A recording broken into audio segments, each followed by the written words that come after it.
The SiGMA pitch is back, and so is the stellar cast of judges that will choose this year's winner. Susan Breen, partner, Mishko Andrea, LLP. Susan's practice spans both corporate and M&A, as well as a regulatory commercial advice with over 20 years experience acting for gambling industry clients. Mark Blandford, partner, Blurrywood Capital.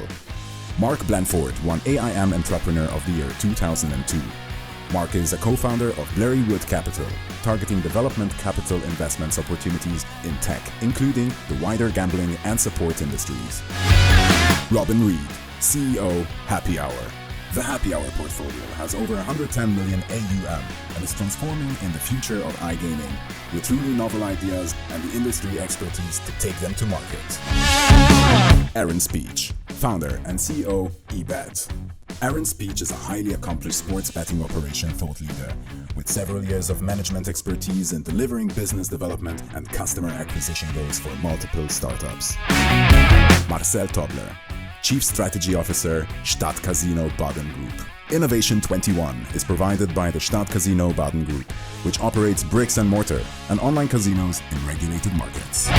Mariana Tavella, Legal Counsel, Ikigai Ventures. A first-class Cambridge graduate, Mariana passed the bar in both UK and Cyprus. Has extensive experience in corporate and commercial transactions, working on venture capital investments, joint ventures, acquisition startups, and is supporting Ikigai Ventures as legal counsel. Good luck to all the participants, and let the pitches begin. Ladies and gentlemen, good afternoon. Welcome to SiGMA Pitch. Can we have a big hand for our judging panel this afternoon? Wasn't sure if I was supposed to do this, maybe. So this is how it goes. 6 hopefuls waiting in the wings. 3 minutes to come and pitch their ideas, their innovations, the future, followed by 3 minutes of questioning from 5 of the most tyrannical judges I've ever seen sat on a stage anywhere, let alone in Malta. A lot of legal counsel on here today. That scares the living daylights out of me. But the greatest thing about this is I get to be Mark Blandford's boss for 1 hour, which is what I always wanted to do when I was a kid growing up.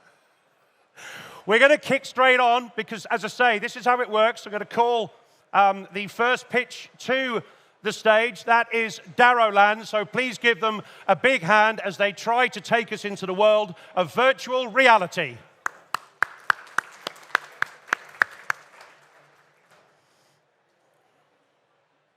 Hear me, yes? Hello? Okay, let's start. Can you imagine if every first person in our world spent more than 1 hour per day in virtual reality? I guess most of us scare this scenario and we don't want to give up real life, but technological innovation cannot be avoided and we need to adapt to them. According to the large analytics by McKinsey, Gartner, and others, the number of VR headsets will increase to 100 million devices in 2026. This grows based on scientific view that users are more than twice involved in VR atmosphere and virtual reality than in web application. More than 300 companies are involved in the metaverse application, and more than 10 announced about own VR headsets. So it's a huge market of future, and iGaming is no exception. Today's solutions in virtual reality are not good enough because they created for promotion, and they don't allow you to use all services of casino. My name is Julia, and I want to share with you future of iGaming. And in Daroland, we want to find a sustainable way to immerse million people to play in VR casino with VR headsets. The main idea of our solution is that people can play VR casino using just web browser and with VR glasses. The solution was created with cloud gaming technological, and we can use different devices. For example, Sony PlayStation VR, Oculus, HTC, and other. How can you see? Market is very huge, and we are going to reach 200,000 users in 2027. We are going to start with B2B model, and now more than 200 casinos can join with us in 2027. We are developing a VR casino platform using our own funds, and now we have created MVP, and we are ready to discuss with casino how we can implement our solution with their business, and that's why we are here. It is the main goal of our plan if we win, and let's dive into. That's it, young lady. Your time is up. Yeah. Were you close to finishing? Yes. All right, very good. Round of applause, please, for Daroland. Part of the game here is to get your pitch in these 3 minutes and then give these guys the chances to come and question you. I'm going to move over to this side of the stage. And I think, Mark, once you've figured out what you're doing with that, we'll start with you, Mr. Blanford. Hello? Is it working? Yeah, my question really is, how will the speed of play compare to, say, a standard RNG casino? We try to improve our technology, and we can compare with offline casino. Yes, when we can create different atmosphere for players and different rooms and different action in online. Okay. Marcel, moving on. Yeah, sure. How does it fit into the regulatory landscape, or where does it fit into? I can't hear because. Should I go up? Or? How do you fit into the regulatory landscape? I need to discuss with my team. I don't know. So you mentioned that one of your business model includes B2B, where you're going to provide licenses. Do you already have a license? No, we in process registration. Aaron, do you have any questions? Yeah, so, I'm an operator. I don't really understand the differentiation between this and just being able to go on your mobile phone and click. This just seems like having to go to a casino with extra steps of putting a headset on. You said engagement is going to be higher, but how? All I saw there was a casino within a VR headset. This technology help us. For example, they use VR glasses, but all atmosphere in VR. Yeah, but the atmosphere isn't what's going to drive somebody to keep betting on a casino. It's ease of access to games, speed, as was explained before. There needs to be some sort of feature on top. It can't just be like a background, in my opinion. Yes, they can use it in virtual reality, and you can use all actions like in VR app. So there's no extra feature layer on top. It's essentially a slot with a background. Yes, with a headset on. Okay. And other locations. Got it. And to complete questions from the panel, Susan, do you have anything for Daroland? Am my mic working? Yeah? Thank you. Picking up on that last point, is this initially an acquisition tool for the big operators then? If there is little at this point to compete with in terms of quality of game, speed of game, it is in its first birth, its first instance, something that is semi-novelty, but will grow over time. You mean first location when we open the web? If there is no uniqueness or driver of revenue because it isn't a particularly attractive user experience, is it more of a tool for operators to have a variety of ways and means by which they can connect with a consumer on something that is new and innovative and will in time be much more mainstream? Okay, and I understand, and we need to think about it. And now it's. I'm going to wrap you up there, unless Yes. you got a one-word answer. Ladies and gentlemen, it's not easy to come on this stage and be the first pitch this afternoon, so please put your hands together for Daroland. Straight out of virtual reality into payments. And we're going to welcome on stage the representative from Huck, who's going to come here and be our second pitch for the afternoon. Hello, my name is Quentin. I am the CEO and co-founder of Hutch. Hutch is a payment method, and we aim to become the alternative to payment card. As you probably already know, when you're a merchant, payment processing can be a struggle, especially in high-risk industries. It's a struggle because of the cost, because of the control of chargeback, and sometimes just to accept the service.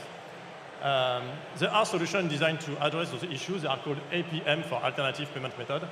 The problem with those solutions is that they are not really popular with users, and therefore they are not widely adopted. So this is what we propose. It's Hutch, the APM loved by user. It's an APM designed with a user-centric focus to address the merchant issues. As it's designed to be adopted by user, it will actually solve the merchant issues. So here is how it works. If you are offline, you scan the QR code presented to you by the cashier, you swipe right, and the payment is done. If you're online, you click on Pay with Hutch. If you're connected, the payment is done. Otherwise, you need to connect to validate the payment. Regarding the market we want to address, it's all type of merchants in Europe, which is a 2,000 billion euros market.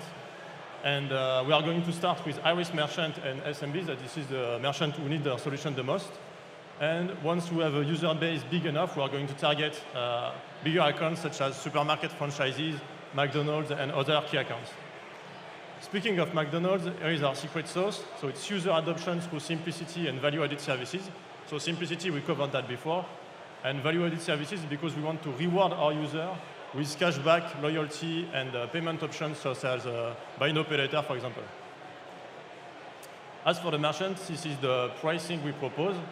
So the idea is that for the same risk level, we are always below classic PSP, and we stay competitive within the APM market. A quick word on the team. So we are 4 associates. We all come from fintech, and we have the necessary and complementary skills to start a successful fintech. Sorry. Our next 18 months, so we are doing to launch a V1 of the product by the end of this year, beginning of next year. Today we are doing a pre-seed round of, we are trying to raise 500K in order to reinforce the team, and we are aiming for another round somewhere in 2023. The goal being to have a huge volume of payments at the end of 2023 to put us in a good position for a Series A in 2024. And finally, our end game, so it's enjoy payment. We know that this is an oxymoron, but what do we mean by that is that for merchants, we want payment to be more than just a technical issue to overcome. We want it to be a way to deepen its relationship with its customer. And for the user, we want payment to be, it's always going to be associated with the loss of money, of course, but we want it to be done in the most enjoyable way possible, so it's fast, smooth, secure, and bringing compensation. Thank you very much. Nicely wrapped into 3 minutes there. 5 minutes of questioning coming up, 5 judges, so it makes sense to go from left to right and start with you again, Mark. Thanks. Just thinking about the high-risk merchants, Yes. where does the responsibility lie for the KYC and the source of funds and the enhanced due diligence with those kind of merchants and their customers? Is it with you, or who do you see it with? No. The customer of the merchant, the responsibility lies with the merchant. As we do account-to-account payments, regarding the payment also, the KYC lies with the bank who provide the account of the payer and the beneficiary, and the KYC of the client lies with the merchant. Does it make sense? Yes. Mark, does that cover it for you? Yeah, Marcel? Yep. Good. Thanks for the presentation. I believe payment methods is a crowded market. Sorry?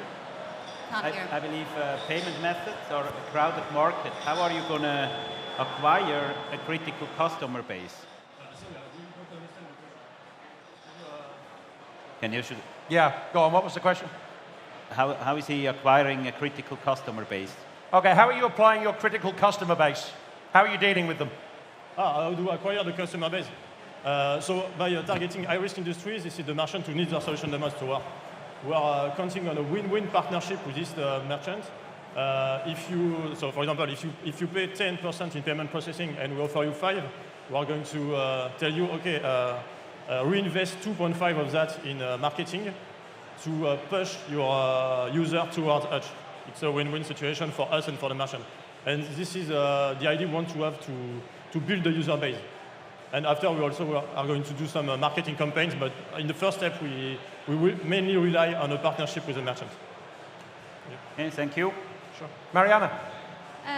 How are you better than your competitors like Venmo or Apple Pay? And also, do you do payments in cryptos? So we are not doing crypto now.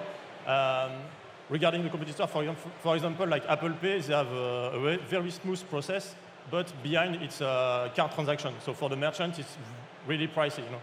Us, we want to ensure a smooth process, but it's an APM that will reduce the cost for the merchant as well. Where Apple Pay or Venmo, if this is a card transaction that occurs behind, the price is going to be even higher than a normal transaction. Aaron Speech, you look deep in thought. What's coming now? Yeah, so you have here that there's zero chargeback. Who's absorbing the chargeback fee? You guys? No, it's based on the technology. It's not going to be in technology. It's a process we use. It's open banking. So it's a transfer from the client's account to the beneficiary account. When you do a transfer, you cannot take the phone back. There is no chargeback possible with transfer. Wait, so if I pay with a credit card, you're saying you can't do a chargeback, like the consumer would not be able to? With our solution, you cannot pay with a credit card. It's either open banking or SEPA direct debit through our application or another process. But we don't use the credit card because the credit card is pricey and there are also chargeback linked to the credit card. Well, with open banking, there is no chargeback at all. Got it. Thank you very much. And finally, Susan, anything for Hutch? Well, it may be a combination of a couple of questions. How do you get trust in your system over and above the competition? Trust from who? Trust. Yeah. From the customer or from the you mean from the user or from either to break in with a new model, you're going to break into a crowded marketplace. You're saying it's something different, and it's a user enjoyment experience. How do you get enough trust and then enough economy of scale to make money? All right.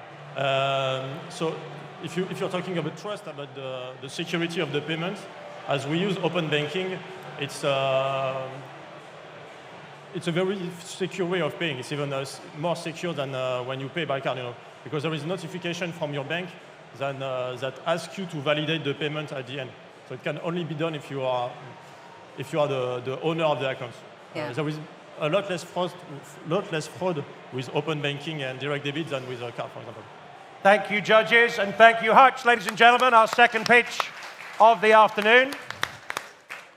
4 more to come. Remember, we've got 6 pitches of 3 minutes, followed by 5 minutes of questioning that we're going to allow our judges to have a minute each. Into the marketing world now, and please represent to the stage Jade Forge. Good afternoon, ladies and gentlemen. We are Jade Forge. We provide gamification solutions for digital marketing. My name is Said, and I'm leading an enthusiastic young team, and it's very exciting. I like it. It's a challenge. Our target market is the population of the Gen Z and millennials.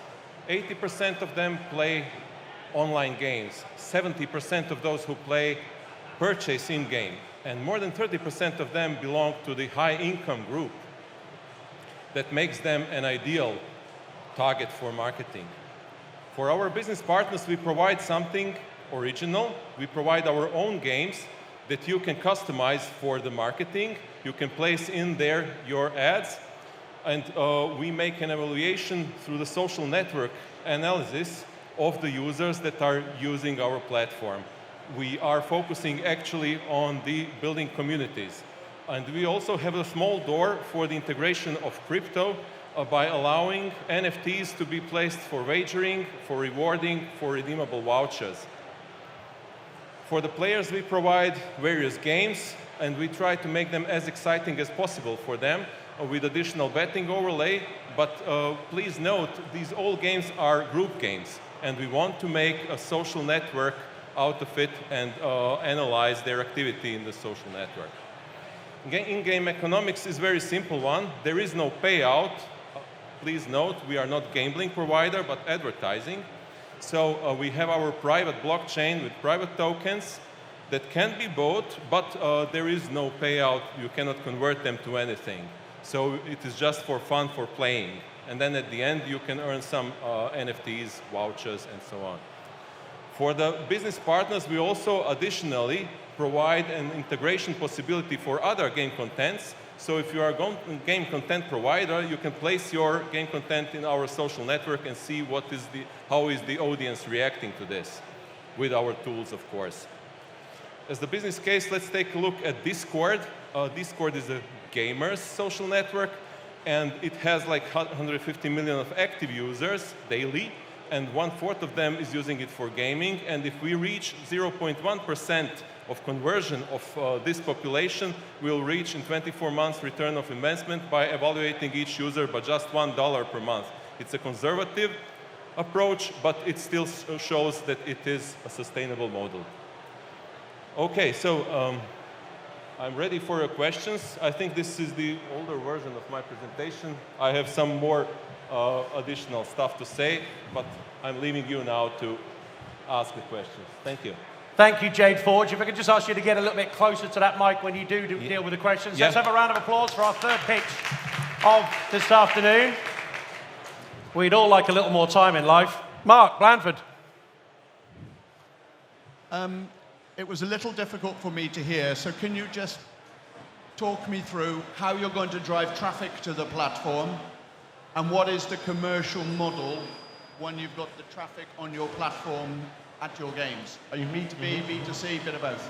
Yeah, idea is with our own games, that we provide our own games and place them into the social networks such as Discord, directly integrate to Discord, and people can then log in into our platform with their Discord accounts. They're not leaving Discord, but they are jumping into our social network. And that's how we get the data. Okay, thanks. Thank you very much. Marcel?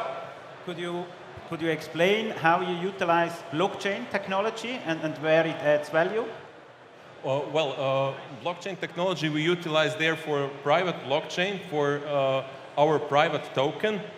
It's based on Polygon, so we are trying also to make our own cryptocurrency, but that one will be public, okay?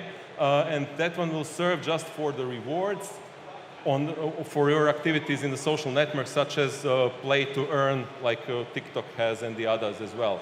But you can convert then this Jade4 Jam, commercial one, to the private tokens, and private tokens you cannot convert back. You can use them just in our platform. Okay, thanks.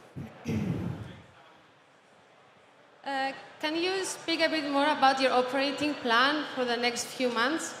All right, so we want to go online in 3 months, and after that, in the next upcoming 3 months after that, in the next iteration, we want to make a marketing boost. We want to make a marketing boost so that we are present everywhere and finish all the products. So for example, we are using also artificial intelligence in the social network analytics, and for that you need the data and you need the time. So that's why I cannot say in 3 months we have everything. No. In the 3 months we are online, and then 3 months later we may start to talk about something. Yeah. Okay, thank you. Is this a free-to-play product? Is it free to play? Understood, sorry. Free to play. What do you make money off of this product? Is it free to play? The gaming. Free. Is this gambling or is this free to play? No, it's not gambling. It's not gambling. It's free. It's freemium, totally. How do you make money? Are you like planning on driving customers as an affiliate? What's the plan? Digital marketing agencies and affiliate agencies will pay for this user analytics, for the KYC and user analytics, because we want to build up the community.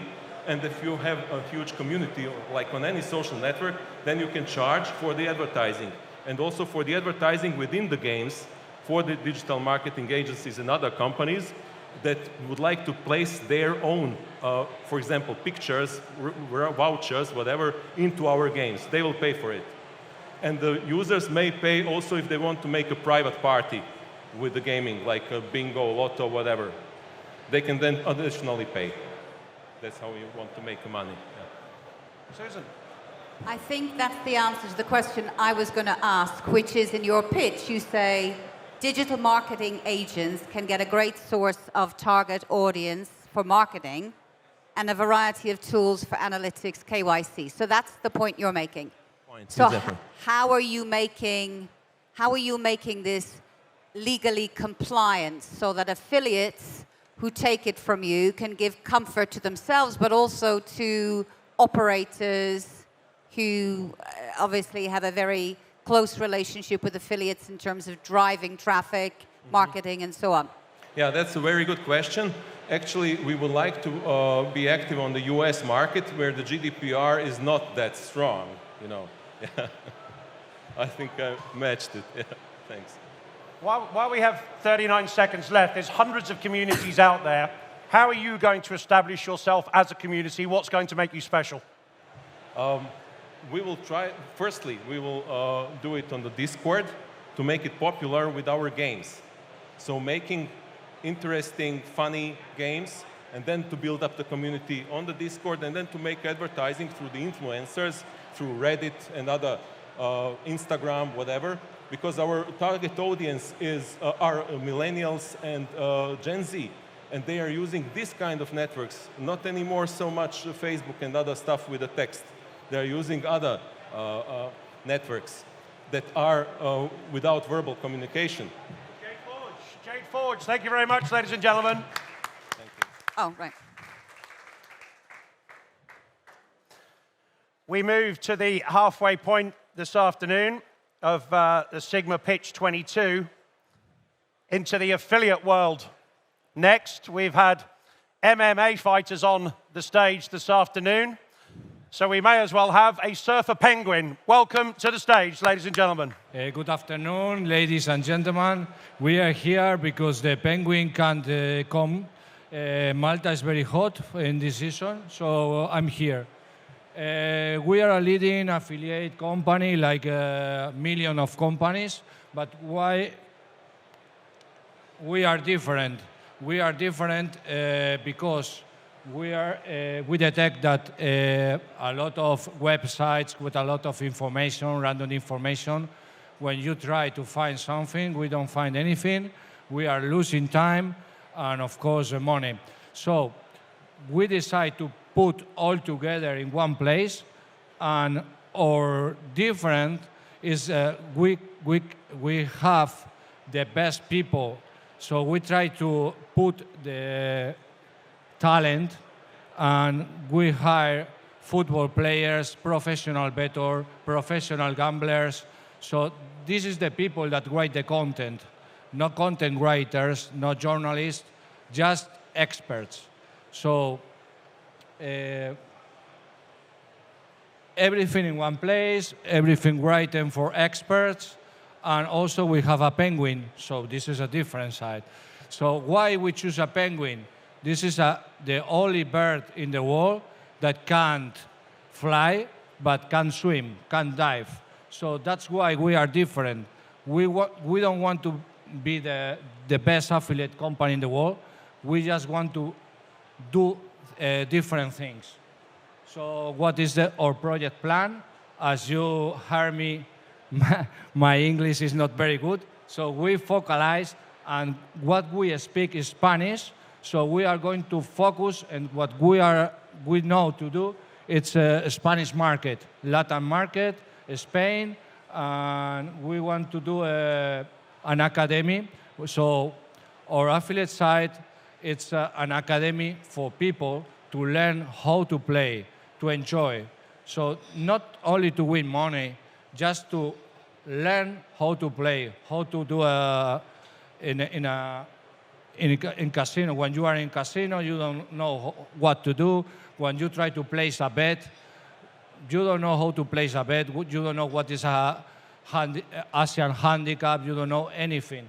So we try to do professional content with experts and teach people to enjoy. So our competitors are not affiliate companies or casinos, are entertainment companies like TikTok, Netflix, Facebook. So when we want the people enjoy. This is our roadmap, so numbers and numbers. Probably you are going to forget that number, so I'm not going to extend it. That's it. I've got to cut you off there at 3 minutes. There might be some questions about your numbers in a moment, but the one thing that struck me there was strategies on gambling. You might know a few things about this, so let's fire over to, first of all, a round of applause for Surfer Penguin. And over to Mark Blandford. Thank you. It seems like a very good idea to aggregate the content with the betting. What's hard to get from the presentation is just how you're going to do that, what the user experience is going to be like, because otherwise you're going to have a lot of content and they might only be wanting specific triggers to bet. So it's how you're going to profile all of that content to make it relevant. Yeah. So what we are doing is just to ask opinion for experts. For example, one of our partners is a professional bettor that have more than 10 years placing bets, and he knows all markets, sports, and everything. So he knows what the user needs, because when he started in that world, he tried to learn how to place a bet, how to win, win money and of course enjoy. So he tried to find that content that there is nowhere. So the guys that know how to win money with the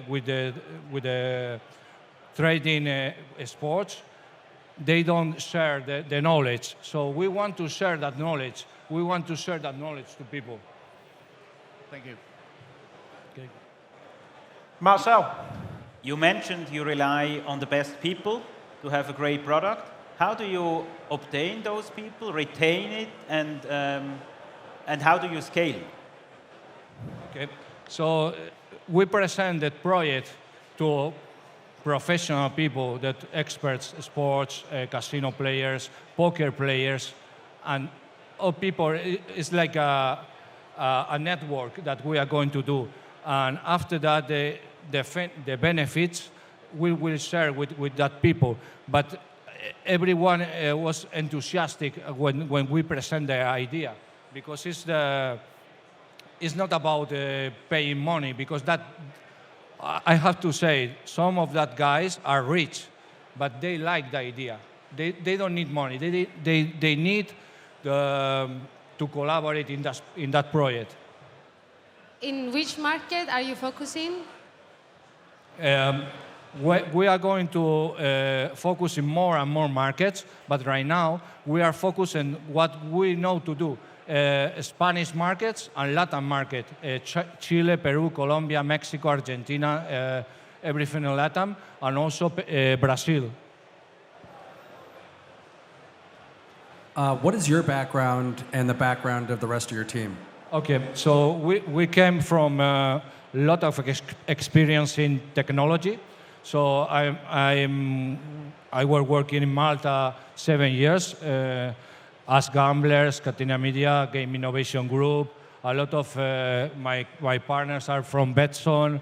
So we try to set up the idea with professional tech guys and some marketing guys. And after, we integrate that experts, the community of experts.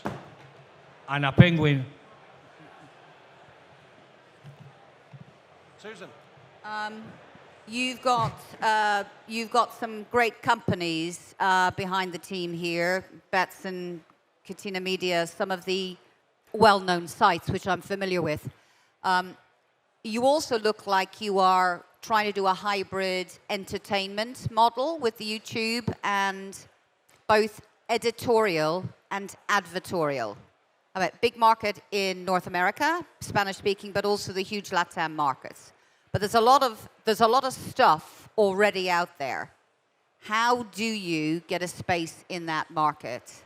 Never mind sort of regulatory issues in the US, not so troublesome for the right sort of digital content person, but you've got to watch, as you said, where you get your content from, who's writing it, that they own it, that what you put out on your platform is yours, you're not going to be sued.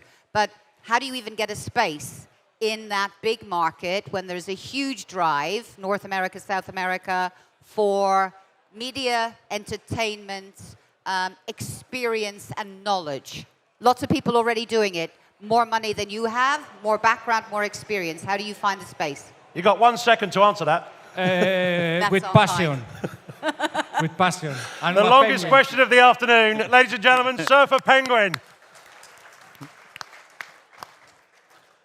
4 down, 2 to go, judges. I don't know if it's easier to go first or these guys waiting in the wings to do our last 2 pitches. Igratech Innovation is next, going to take us through the world of sports betting. Please welcome them to the stage. Good evening. My name is Safrir. I'm the CEO and the founder of Igratech Innovation. Introducing Igratech's next generation betting. Igratech has developed a front-end B2B integrated solution for the gamification of the sports betting industry. There is some look and feel at the right. The problem, there are a few problems. I just highlighted the third one. The younger generation expected a new kind of experience inspired by the gaming industry.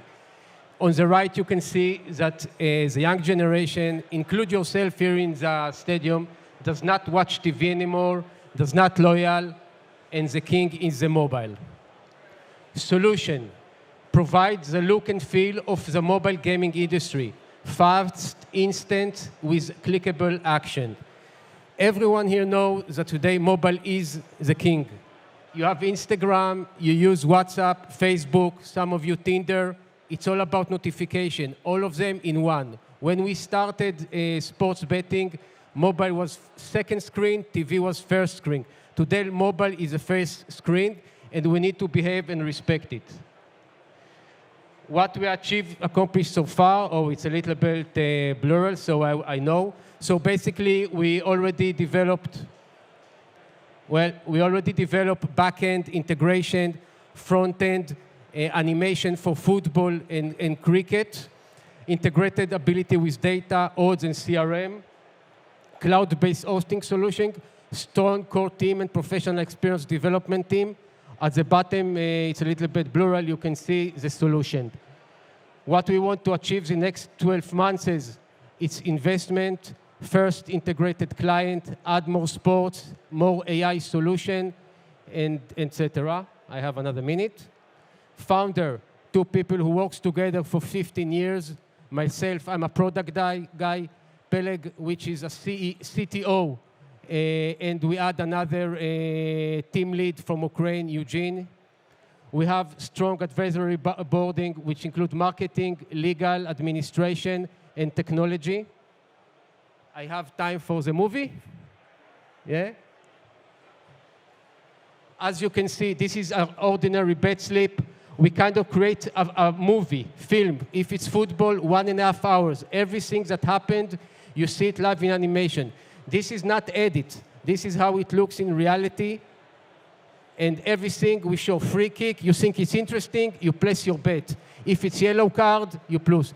In addition, we add live animation. In addition to the live animation, we have live statistic over it, AI, personalization, and branding that can be achieved only throughout animation. Thank you very much. Perfect timing and the loss of the clock as well, so I think you got a second or two ahead, but nice presentation. Mark Blanford. Thank you. I'm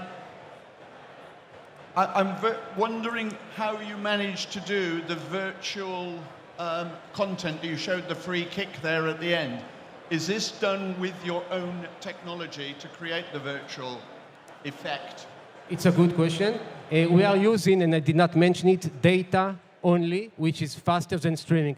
So we already integrated with multiply statistic provider like Genius, BetRadar, Oddmatrix, and we get live data. Throughout this live data, we animated everything, and by the way, it's more faster than streaming. And are you yet trading, and have you therefore got data as to how your front end is performing compared to conventional front end sportsbooks? We get already fixture, odds, result, bet acceptance, already everything is live, working. Yes? Marcel? What's your revenue model? Our revenue model to start with is fixed odds and probably performance, which can be clickable, or more monetization we can measure, or more retention, stickiness. So we have fixed and by success to start with.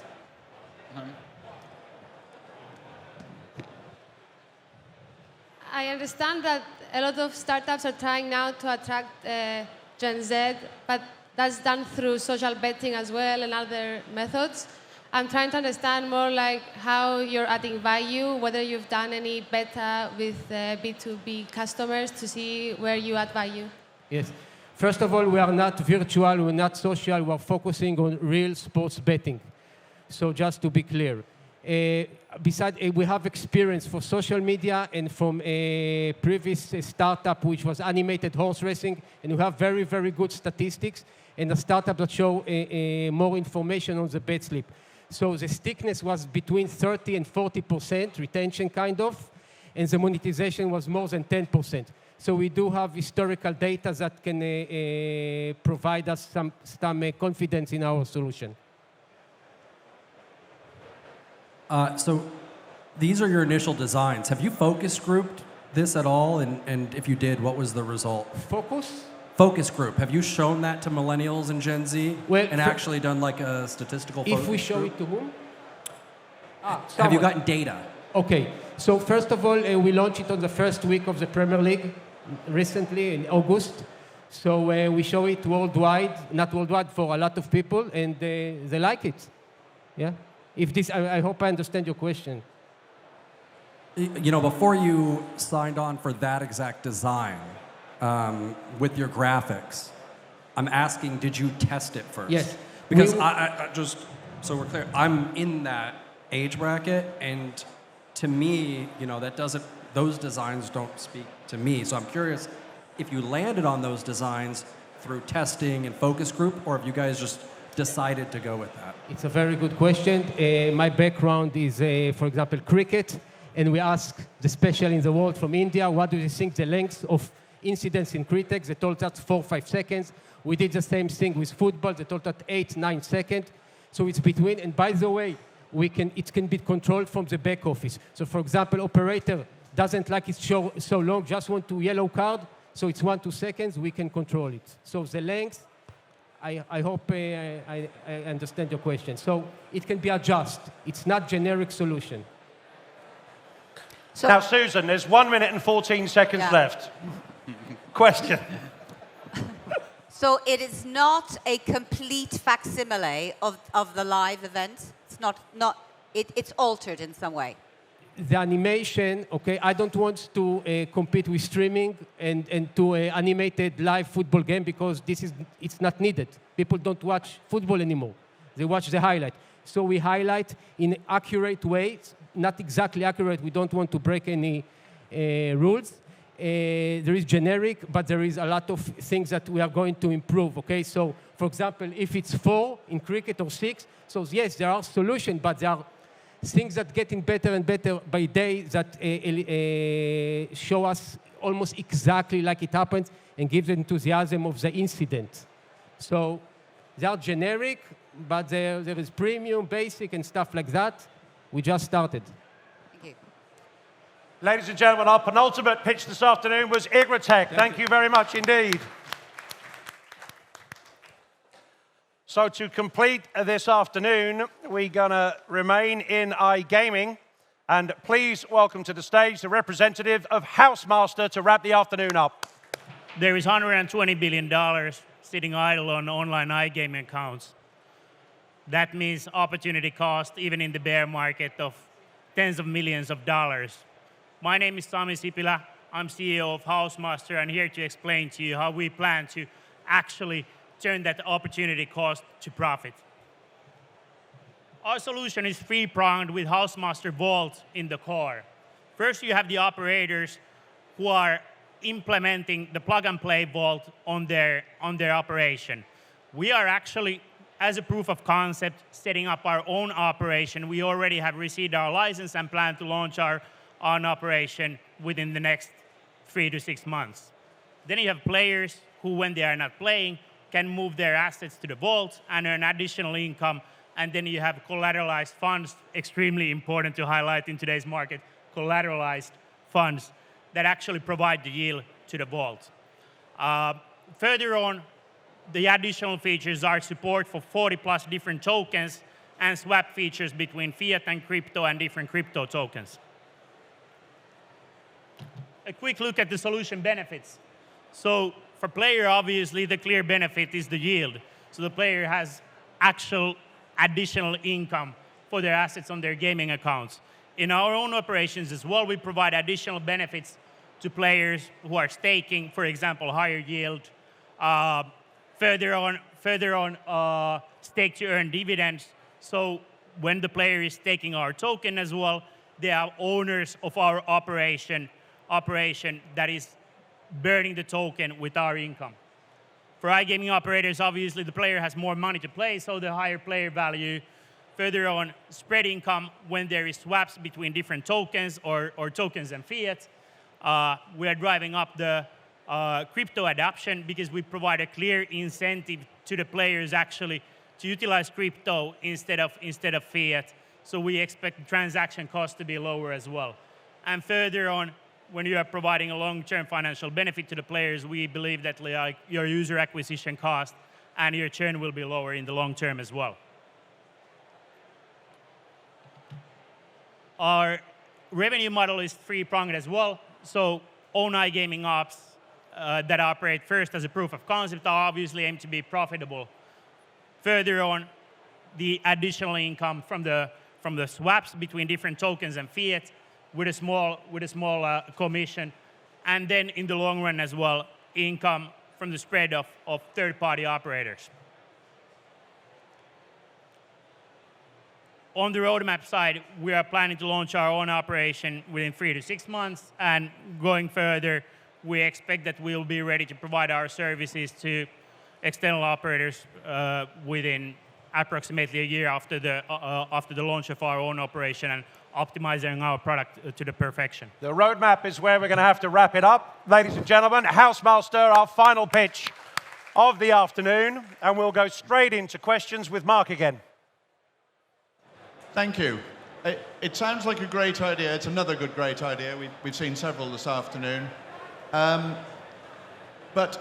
the problem of the cash that's left in customer accounts is not a new problem, and various promotions and incentives have been tried before. Can you explain the differentiation points that will make your solution more successful? I guess it's in the execution somewhere. Blockchain technology. So with the blockchain technology, it provides new opportunities to actually put those assets efficiently in use. And obviously, technology is developing all the time. So So it's going to get, while the technology develops and the technology improves, the solution is going to get better and better. But like my primary answer to you is blockchain technology and the opportunities that the DeFi provides, even though it's dark times in crypto nowadays. Thank you. Marcel? You mentioned you will start with your own operation. What is the plan to utilize B2B opportunities after that initial own operation? So the own operation acts as a proof of concept, because for existing successful operator, it would be very difficult to be sort of a sandbox of a completely new solution. But by displaying our own operation, our own successful operation, we believe that it will be way easier for external operators to take our solution into the use as well. We as well have a team of iGaming professionals be included driving the project forward.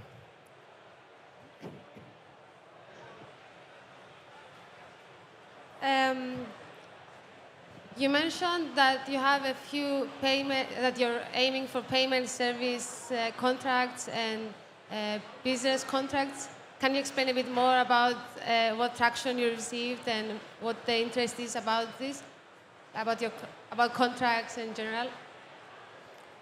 So we are not looking to be a payment service provider, obviously. We provide an opportunity to players to do swaps on the platform. So for example, if you want to change your USD to BTC or your BTC to Ethereum. So those are the services that our product provides in addition to the yield as well. And have you already received interest? Have you tried it out? So we know that there is definitely interest in swapping between different cryptocurrencies and fiat to crypto, obviously, since there is a huge demand for the market as well.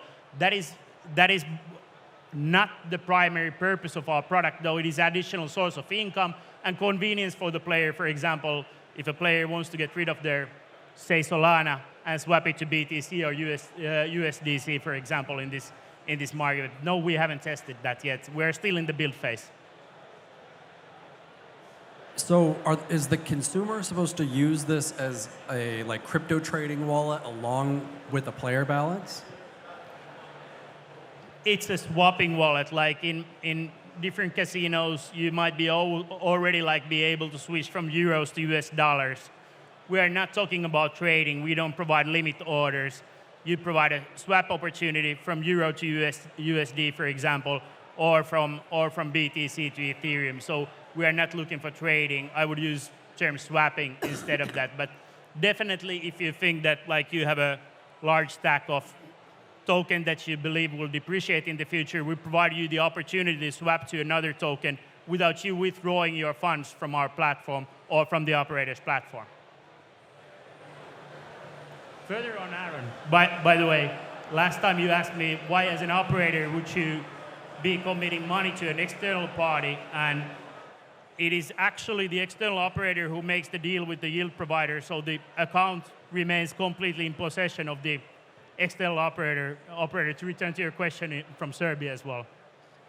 Susan, quick one to finish with? Yeah, very quick. Could you just run me through year one model, financial model? Where's the revenue coming year one? So the year one revenue is coming completely from our own iGaming operations, since we are not going to provide services to external operators before optimizing our product for external use yet. Further on, there is additional revenue related to expected swapping. So we are evaluating that we'll take 0.1 to 0.15% of commission from the swapping between different tokens or fiat. Thank you. Thank you very much. Housemaster, our final pitch of the afternoon for SiGMA Pitch 22.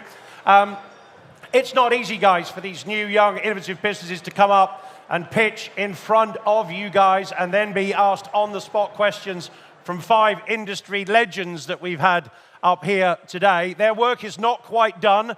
We're going to add up the scores, have the SiGMA people come up and add up the scores, and then we will announce the winner of SiGMA Pitch 22. So please stay with us. We'll be back with you in a couple of minutes to announce the winner. But let's have a big round of applause for our judges and our 6 pitches this afternoon. Thank you very much. Before I announce the winner of the SiGMA Pitch 22, just have a final round of applause for our 5 esteemed judges and thank them for giving up their time for us this afternoon. The winner of SiGMA Pitch 22, I told you we'd had MMA on stage. We're going to get a surfer penguin back on stage and welcome their team up. They have won SiGMA Pitch 22.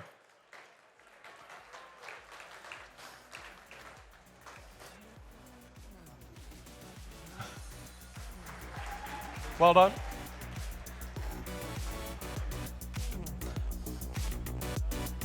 Ladies and gentlemen, that wraps up SiGMA Pitch 22. Thank you very much for being with us this afternoon, and I wish you a great week for the rest of SiGMA. Thank you very much.